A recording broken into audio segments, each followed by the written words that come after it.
ebizibu by'ekigombe kiri kukora omuzano gw'okuba mu Uganda cya Netball Uganda obutatunga sente za government nk'ebigombe bindi bikatandika obusara babiri aba president wacu mu mwaka gw'2021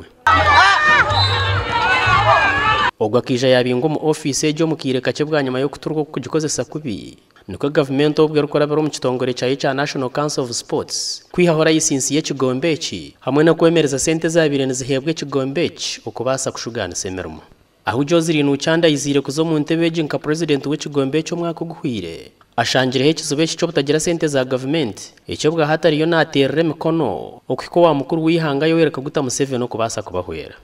nko kunagamba club zezo zinde buzibu abo kubanizireba abana babeshiki beno kuzando mwajo ubulise cyuwa bweno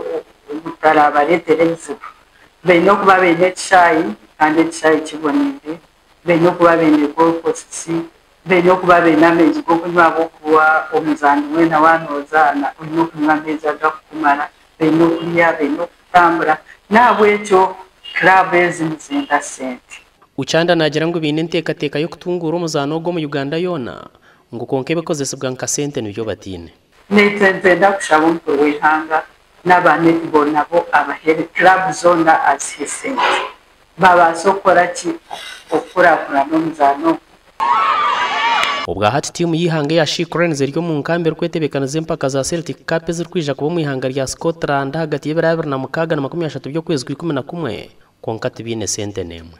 habwa TV West nda Aloysius byamukama